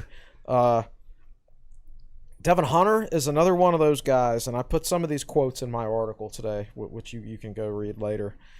They asked him, they were asking Justin Hamilton and the coaches about the safeties and the corners, and they're all like, "Oh, this guy's awesome. This guy's great. Keontae Jenkins is going to be a special player," and they got to Devin Hunter, and he was like, "Oh, he's great for the locker room. He works really hard, and everybody hopes he'll be able to do what we ask of him." Right? It was kind of like how they talk about Dax Holyfield sometimes. Right. So I have concerns about pass defense over the middle because of all the things that I just mentioned. And I want to look back at the 3 cornerbacks behind Waller quickly. Just those 3 were the top 3 cornerbacks for 90% of the season last year, and we've been talking about how COVID has negatively impacted a lot of players on this Virginia Tech roster. Do you think that's one of the areas where COVID may have helped those guys because they have legitimate game reps now and can bring that in? Yeah, I mean, I guess if you think about it, Keontae Jenkins will be one of the most experienced true freshmen in the country, and Dorian Strong will be the most experienced true freshman cornerback in the country, buddy. Even Nadir Thompson's probably the 5th cornerback right now, and I think he started the UNC game last year, or one of those games, because everybody else was out. And that's why that game went the way it did. Right. But like, I don't think Nadir Thompson is like a bad player or anything. It was just a bad situation for him last year. But when you've got 5 cornerbacks who have game experience, and who have started a game, I mean, that can only be a good thing. It's just somebody. I know coaches, they want to rotate everybody, but like if Jermaine Waller proves that he's back to his old self, and Dorian Strong plays like he played last year, and Armani Chapman plays like the guy who is supposedly challenging Dorian Strong right now, then how do you rotate anybody else in there? How do you take Jermaine Waller off the field to bring somebody else in just to make them happy? And, we don't want him to hit the portal. Well, they tried that before in the past, and they had a cornerback a few years ago that they played more than they should because I heard one of the coaches say something, or the coaches made an off-the-record comment to somebody. They played this guy because they didn't want him to go into the tank, and he was from an important area in in-state recruiting and things like that. And that, he went out there and got burned against Boston College in the first game of the season, and it cost him the football game. Right. Like, they actually took out Caleb Farley or Jermaine Waller because of those other things to put him in, and boom, he got burned. They lost the game by 7. So got to play your best players and don't worry about that other stuff.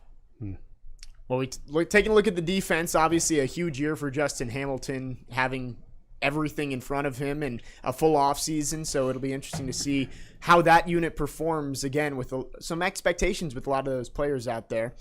Before we move on, I do want to take a look at special teams because punters are people too. I would like to take a look at special teams myself. Well, if we don't, people will ask, what about special teams? Yes. So it's also, there's been a lot of turmoil in that area, losing Oscar Bradburn and Brian Johnson, who had been pretty much the staples of that area for the last couple of years. How are you guys feeling about that area, that phase of the game, especially with some unknowns out there? So Shebist also talked to the press the other day, so you got the latest stuff on that. And he said, Chris, fill it in. What did he say? I can't remember I can't remember the Peter the punter. Peter Moore is going to be the starting punter. He punted against UVA last year when Bradburn was hurt. Right. Didn't go great. Yeah, but he's as Sheba said, like, he's done really well in practice. Now it's got to translate into games. John Parker Romo is going to kick off and do field goals. The thing is, like, John Parker Romo has also started at punter in the Notre Dame game in 2019 when Bradburn was hurt, and he punted awesome that game. Yeah. So, like, to me, I really want John Parker Romo to do all three, I think. But the thing is, if he got hurt, then you'd lose your kickoff guy, your field goal kicker, and your punter. So you really can't open tryouts. Yeah. So well, and John Parker Romo's got the personality too. I'm excited to see him in front of a full lane stadium with him running down after kickoffs. I always thought that was fun to watch. Prance, or whatever you want to call it. Yeah. Well, I know he prances before he kicks. What does he do after the kickoff? After the kickoff, I believe he runs down and like up to the stands or something, not into, but something like that. So I'm interested to see him in front of a full lane stadium next week. Right. So we got to talk about the returners, right? Yes, Tavion Robinson getting some reps. I heard he returned a punt for a touchdown in one of their scrimmages. Okay. And I don't know if this was their full contact scrimmage or not. I assume that it was, but had a rough go of it last year. But he would dominate it as a freshman. So now he straight up told us at media day, he was like, "Yeah, I didn't work as hard last year because I guess he had so much success and." Maybe he was just distracted by all the issues last year heading into it. Some people handle that differently, but if he plays to his potential, that's certainly his spot to lose. And Sheba said he's looked good so far, so it's I'm not going to question it until he goes out there and messes up. Right? All right, and Keyshawn King at kickoff return. The whole COVID thing. So I had 3 kids in college last year, and 2 boys, sophomore and a senior, and the whole sitting in front of your computer taking classes thing, that didn't do them a whole lot of good. Didn't bother my daughter at all. She's a freshman and she killed it, So this stuff all affects people in different ways. So when he says he didn't work as hard, did he say it was because of his success or? No, he didn't really specify, to be honest with you. I mean, I just assumed that, but I don't know. It was hard to work as hard last year. I'll say that. You're just wondering if you're going to play in the next game. Yeah, so which is why yes, last year counts. It's on your record, so it counts. But you got to take everything, not just Virginia Tech, but everything everybody did last year with a little bit of a grain of salt, I think. Yeah. Well, if you want to get more information on all the positional previews, you can check out the articles on techsideline.com for subscribers. Chris went through all of them. Then David, behind the scenes, our managing editor, also has some previews on position players as well. So we looked through all of them, and now I kind of want to look back and just get one player from each of you guys who could break out this season. I want somebody maybe that's not on everybody's radar, and I want to get David in on this as well. Somebody maybe younger, maybe you haven't seen before, that could contribute pretty significantly this season. I don't know, man. We're so close to things.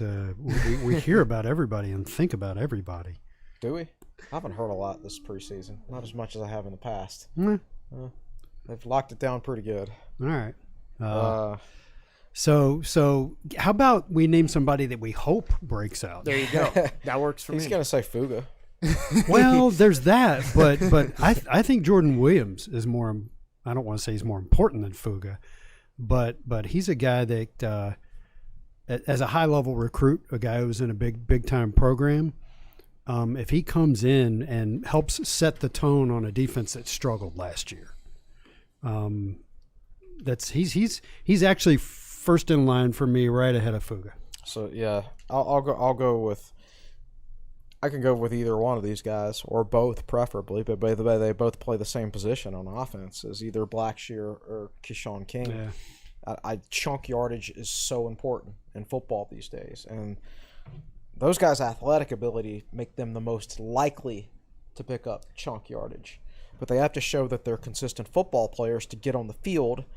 If they're not on the field as much, then those chunk yardage plays become less likely. So we need one or preferably both of those guys to be in the game as much as possible, because that improves your chances of getting those 20-plus yard plays. I would say Blackshear would be more likely. Right. I mean, because he can hit you from a running roll and a catching roll. And we've seen him do it somewhere else. Yeah, you've seen the highlights. I watch those highlights, and he's playing against Wisconsin and Michigan and teams like that, and looks really good. So I know it's there. Yeah, I think that's a big one. Once he gets settled in, if he could take that next step, that would possibly take the offense to the next level. I want to check in with David for the first time. He's been our best producer in the land. He's falling asleep back there. Check on our managing editor. Who do you think could break out this season for the Hokies? So I'm on webcam now, which is a little weird. Breakout wise, it's funny because I was thinking about defense, and you kind of said, Will, what I was thinking defensively, and Chris kind of said what I was thinking offensively. I would love to see James Mitchell, and it sounds weird to say breakout because he's as good of a player, best tight end in the ACC. You mean catch more than 21 passes. But he needs to get he needs to have 4 or 5 targets a game consistently. Kyle Pitts type attention, yes. right? Yeah. When you have the talent that James Mitchell has, you need to get him the ball consistently. Because if they get James Mitchell the ball at a Kyle Pitts-esque rate, and he's getting 5 receptions a game, and they maybe use him at the goal line on a jet sweep and he scores a touchdown, it opens up the offense in so many different ways, because you have a guy that, it's at his size, with his ability, his athleticism, he's tough to cover, by linebackers, by cornerbacks, just in general. So then, the defenses have to adjust, and they have to try to, adjust their defense to him. And I think it'll open up things other ways. I think Keyshawn King and Raheem Blackshear both need to have breakout seasons. And defensively, I hope at linebacker, Dax and Tisdale both really fit there, because I think those are two guys that haven't, they've been behind Rayshard Ashby or beside him. And I think everybody's excited to see what Dax can do. And I wrote about it earlier this week. Out of anybody that's been on this team defensively for 3 seasons, Dax Hollifield has played the most snaps out of anybody. So he's the guy that's got experience on that defense. Can Dax Hollifield finally step up to that challenge and be, as Jack Tyler said, the guy, the quarterback of that defense? So that's who I'm looking for to have a breakout year. James Mitchell's not, your average answer, but I think he needs to be more involved in the offense. 3 different answers to that question. That's it would have been boring if we all had the same one. Exactly. So my recollection, of James Mitchell is some jet sweeps and some scheming him open. Would you say that's Smoke a fair? and mirrors open. Yeah, I would say that's fair. You know, how about just? I don't know how many jet sweeps he actually did. I know he had like one on the goal not jet line. sweeps. They're all the most memorable, though. Oh, Well, he scores touchdowns though. yeah. I think that's the thing with James Mitchell. You watch him and you say that's an elite level tight end, but you look at the statistics and maybe that It's not doesn't there. match the thought that you had in your mind. So you're not looking for him to break out. You're looking for him to blow up. Essentially, Yeah. I think that James. I mean, you guys know the statistics. You know, when he's only getting 2 or 3. You know, I'm sure he's getting more targets, but he's only getting 2 or 3 catches a game, and he's essentially Virginia Tech's best offensive weapon. Last year, you could have said it was Khalil Herbert. Is your mic on? Yeah. Okay. Yeah. No, my mic. No. Well, it's set up so that if his camera isn't on, his mic's not on. No. My camera. right, I'm go for it. good. You're Sorry to David interrupt. Cunningham. No, Khalil Herbert was Tech's best offensive weapon last year because he opened up so many things. James Mitchell is the best offensive weapon for Virginia Tech this year. And all offseason, we've heard about his chemistry with Braxton Burmeister and how Braxton Burmeister is this, maybe the best quarterback Fuente's had yet, and how he's so confident. It's, okay, can you get James Mitchell the ball? Because happen. he's the guy that can open up so many things, I think, because you don't have a Khalil Herbert type back unless somebody like Keyshawn King breaks out. I think, James Mitchell needs a blow-up year because it would open up so many more things. And he'll catch more passes this year because Tech's going to throw the ball more this year, in my opinion. You look back at some of their games last year, like where they threw it 10 times against Boston College and Louisville. Tech only threw it last year when either they got behind and they had to, or when they were in a favorable down and distance situation. Other than that, they were going to run the football. And the reason for that is because they couldn't throw it. So I think they're going to be just in a better situation this year there as far as their ability to complete passes at an efficient rate. And I agree with David there. I think James Mitchell could be the key to unlocking that offense. You have so many weapons around him, but if you have James Mitchell up the middle of the field, that just creates a whole nother weapon for the defense that they have to defend every single snap. So we've gone through all the players. Before we get to some questions from the YouTube chat, I think we got to talk about the man in charge. I think that's where a lot of the eyes are heading into this season is Justin Fuente. There were rumors about him after last season, and I was looking online just to see where the national media kind of had him, and there was an article from Dennis Dodd at CBS Sports, and he ranked all 130 FBS football coaches. There were 3 that were a 5 out of 5 in terms of hot seat, which he labeled as win or you're done. Or you're gone. And it was Scott Frost. I'm blanking on UConn's head coach. Is it Randy Edsall? Randy Edsall. He's Yes, back? that is it. Yes. It is Randy. So Scott Frost in Nebraska, Randy Edsall at UConn, and Justin Fuente. So I want to get your thoughts on, first off, where do you stand on Justin Fuente entering the 2021 season? And what does he have to do in order to get off that hot seat this season? So that has been the question that people have asked me this summer. They see me, and they haven't seen me in a while. They're like, "What do you think about Justin Fuente?" And I tell them, I see a guy who's I think is really starting to figure it out. And some of it's not just on him. Some of it's on the athletic department as a whole, the facilities coming into line. Changes in personnel, but wasn't able to assemble his complete defensive staff. Yeah, when he wanted to, so I feel like a guy who, number one, he's starting to get certain things, and the way he is, and I know this is one of the topics you wanted to talk about.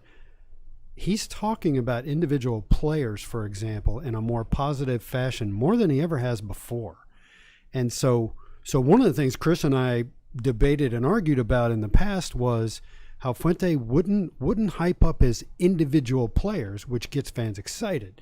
When Michael Vick was redshirting and running the scout team, Frank didn't hesitate to say, "Oh man, that guy's gonna be good." and so when you went to the spring game, the spring of '99, you went to see Michael Vick, and the guy never stepped on the field. And Fuente didn't do that sort of stuff. So Chris and I would talk about this, and Chris said, "Well, people tell me he doesn't emphasize the individual. It's all about team." Well, with NIL coming along and the transfer portal getting so active, and this is just one small point I'm making here, he seems to have realized I need to talk about my individual players. I need to hype them up to get the fans excited. I need to help them out with NIL by putting them in people's minds. I need to butter them up publicly so when they start thinking about the transfer portal, maybe they'll be less likely to go into it. This is me just guessing what's going on in Fuente's head, but I do see the external differences. He comes and he sits on the Tech Sideline podcast. That would not have happened ever. So these are things that are changing. And so I tell people, I see a guy that I think is really starting to figure stuff out. And it would be a shame if it's just too late and they go 4-8 and he gets canned. It's a critical time in his career. And we're talking about the topic. I'm not sure I'm really answering the question, because the question everybody wants to know is, how many does he have to win There's no answer to not get fired? I don't know. I can talk about that because I answered on the boards yesterday. You can't look at this in a vacuum and say, here's a number that he has to reach. Yes, obviously, if they go 3-9, he's not going to retain his job. But what's the number? I'm not sure. I don't know. And it's so dependent on, not only Witt would know this, who he would have a good chance to get, and who would say yes. So let me jump in and interrupt and say, I just interrupted you. Yeah, well, I'm going to interrupt you back. Everybody wants to fire the coach. A smart person only does that if he knows if he thinks he can get someone better. Jim Weaver fired Seth Greenberg without even considering what was next. Right. Yeah, that's exactly right. And look, it's not like you're firing Mike London here, who won 2 or 3 games a year. You're talking about a guy who is 64-49 in his career, with 17 of those losses in his first 2 years at a horrible Memphis program. Yeah. And Frank Beamer, after 9 years as a head coach, was pretty much the same age as Fuente and was 59-49-4. I'm not saying he's the next Beamer. I'm saying that you better be real careful if you want to fire this guy, because there's not a lot of evidence that there is a better coach that would say yes to Virginia Tech right now. Now, when Virginia Tech the job was open when Frank retired, it was considered a great job with great facilities and fans that fill up the stadium, and it'll be easy to recruit there and blah, blah, blah. Well, here we know none of that's true. Our facilities were way behind, which Fuente didn't know, because these days coaches, they take jobs without visiting schools because of social media. You don't get to see it in person. You don't get to see it in person, right? Now, if he had visited Tech and taken a look at the facilities, it'd be like, this is pretty much what we got at Memphis. Definitely. And now I'm going to have to recruit against Power 5 programs. Yeah. So if he got fired, any prospective coach would call him and be like, yo, tell me about Virginia Tech, right? And he would say, I'm pretty sure Fuente would be honest with him. And Tech is in a better position right now to hire a coach than they would have been just last year, just from a facility standpoint. But you know how it is when you change coaches. You're always excited about the next guy. Everybody was excited about Fuente, and now they want to fire him. And if you fire a guy with his resume, his overall 9-year resume, in my opinion, I could be wrong, there's a less than 50-50 chance that you replace him with a better football coach. So there was if you just play the percentages, just looking around at all of college football, what happens? There aren't that many good football coaches out there. There aren't that many good football coaches out there. Really good head football coaches. Yeah. So that you better be awfully careful. It's not a decision that can be made emotionally. So some people are probably going, oh, well, there's that article that said they were going to get PJ Fleck. Well, that article is stupid. That article was probably floated by his agent. That's what And happens. let me tell you something. With Minnesota's got Big Ten money. If Tech makes a run at PJ Fleck, Minnesota will just giggle and write him a bigger check, and that'll be the end of that. Let me go back to our very first conversation in this podcast.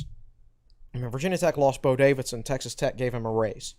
He makes more money at Texas Tech, right? So if you're a prospective head coaching candidate and you want to be able to have the best support possible to hire the staff you want to ensure your chances of having success, you're looking at Virginia Tech and you're saying Texas Tech can outbid them for recruiting staff personnel. So this is imperative, and I keep stressing this, that the Reach for Excellence campaign work. And you can't sit back and say, well, I'm not going to donate till they fire Fuente or change coaches. Well, if you don't donate now, it limits their chances of hiring someone good to replace him if it does come to that. Yeah. You know, so I just looking at, having watched college football since I was a kid and studying it every day because it's my job. You just see coaches get fired all the time, and more times than not, the program just stays the exact same, or gets worse. Right. I mean, you can look at NC State back to the '90s when Mike O'Kane is their coach, and pretty much every coach they've had has won pretty much the same amount of games. So Les Miles took the job at Kansas, and this is they about still went 2-10. The most important thing about Virginia Tech is the infrastructure. All right, players come and go, coaches come and go.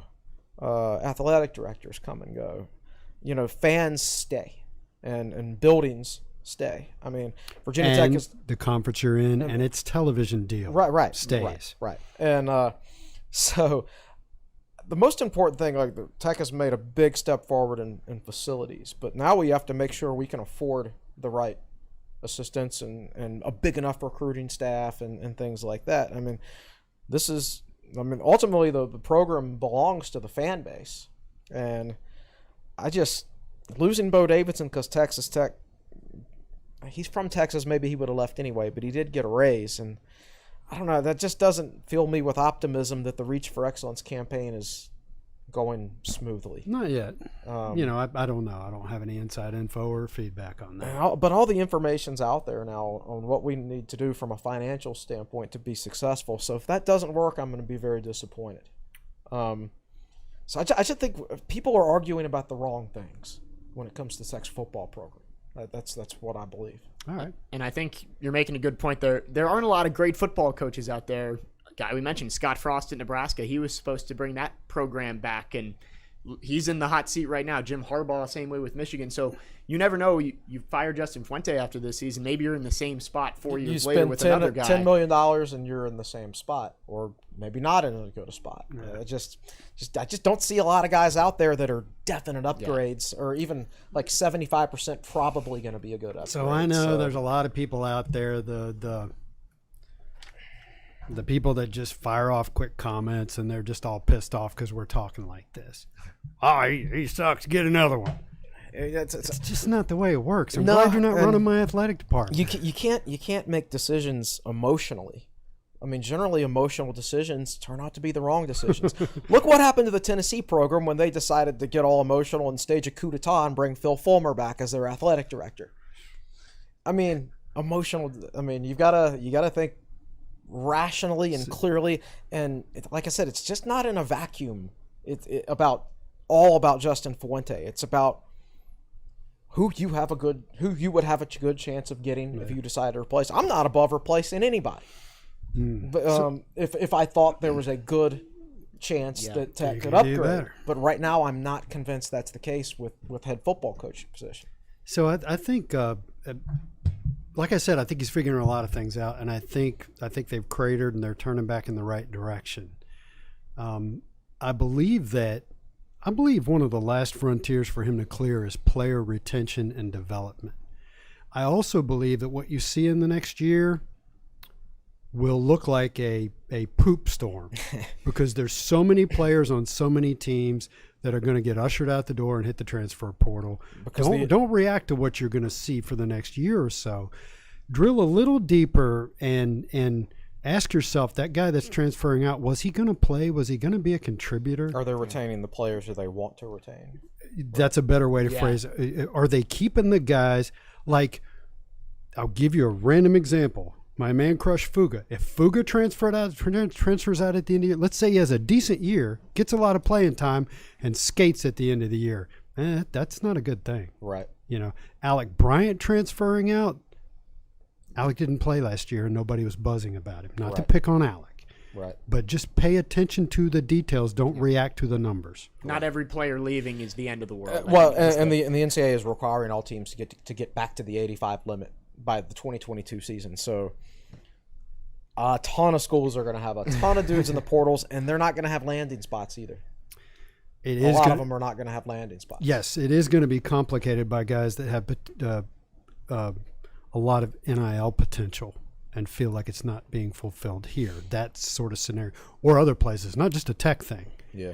The headlines have been made by schools like Bama and Texas A&M. And they can take anybody. The early return is like your average college football player is making like $450, but like the top 10% of NIL earnees million, right? Or it's like are earning the top, or earning 90% of the money.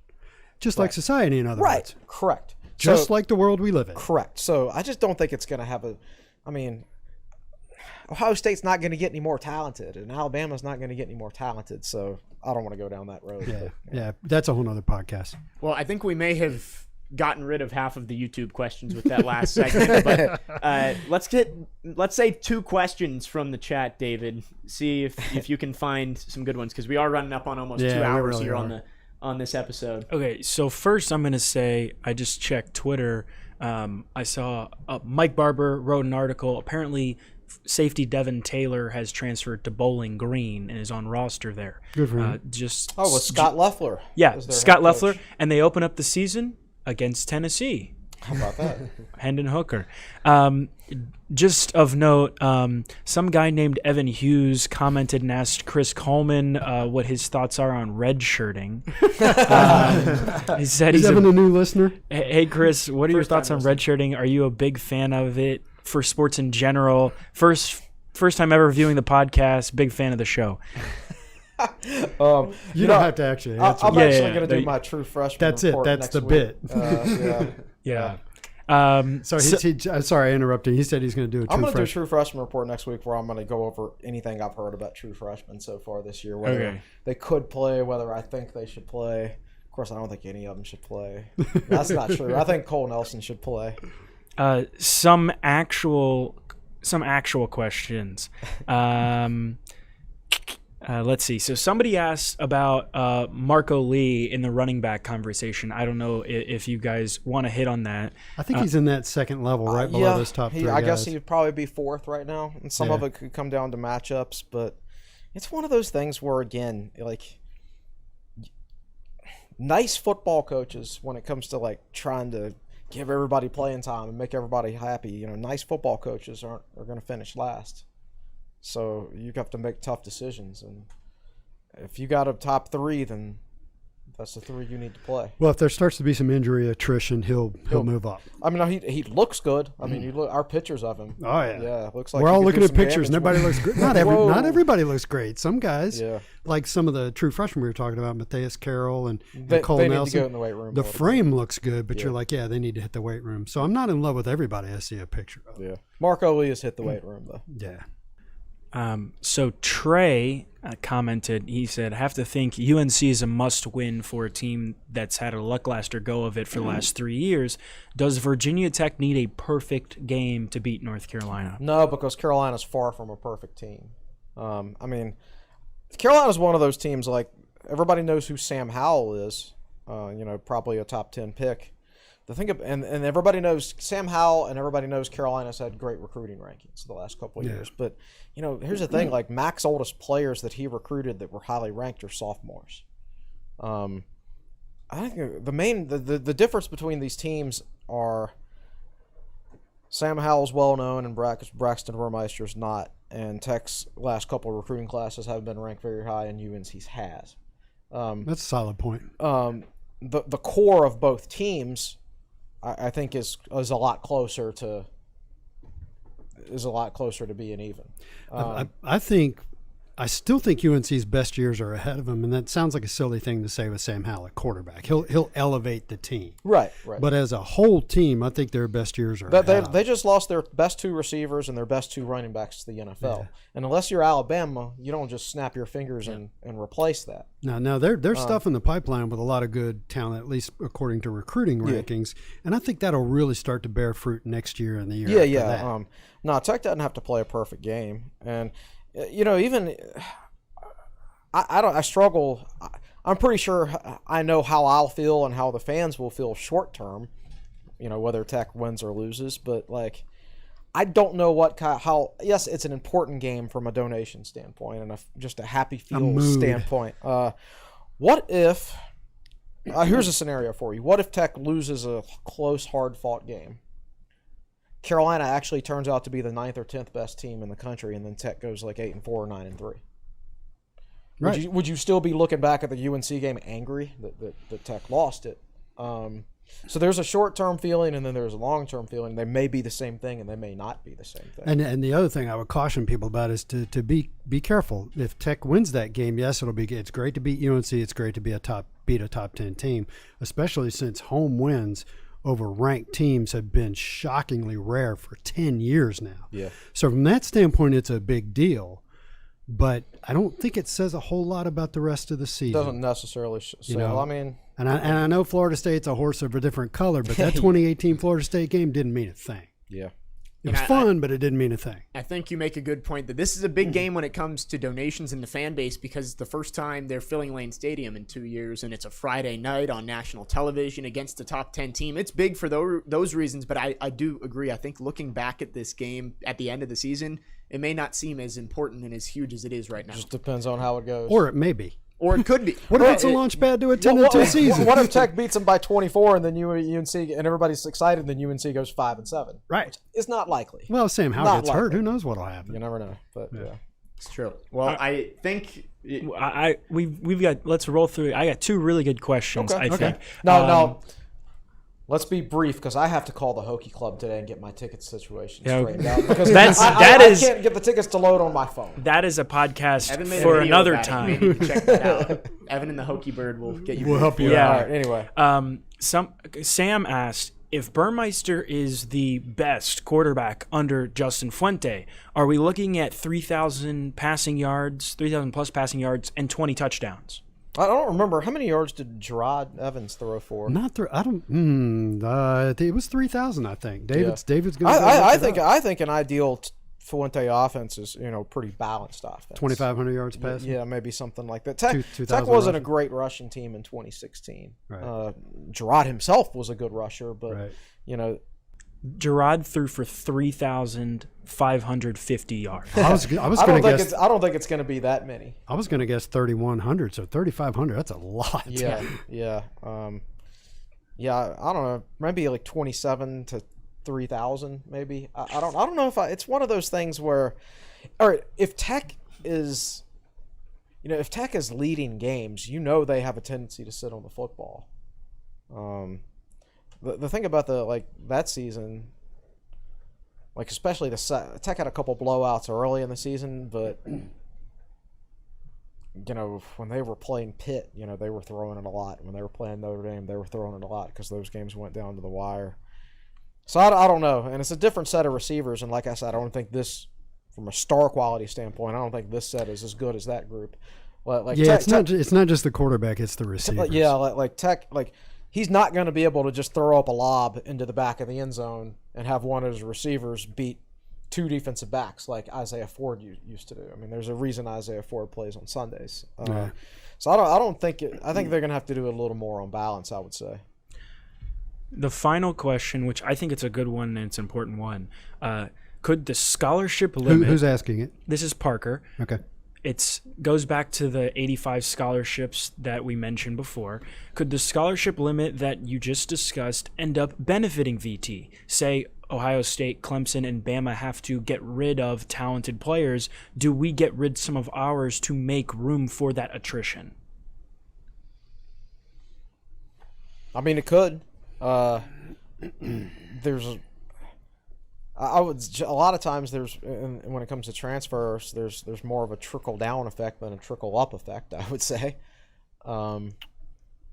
It's not necessarily always the case, certainly with Justice Reed. Yeah. But I don't know. It's hard to know I'm not exactly sure of their scholarship situation this year. But yeah, I mean, it's still going to be a numbers situation. Like, let's say Tech is at 100 players and they have to drop 15.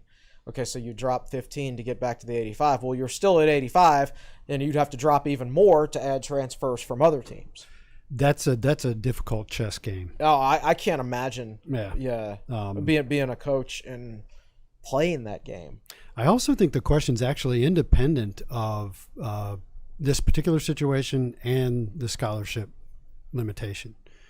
I think there's going to be more and more of a market for guys like Jordan Williams who are Again, we're going to find out how good Jordan Williams is. Is he really good and he just couldn't crack an elite defensive line? Or is he a guy that is just a solid football player? And, guys like Khalil Herbert, man.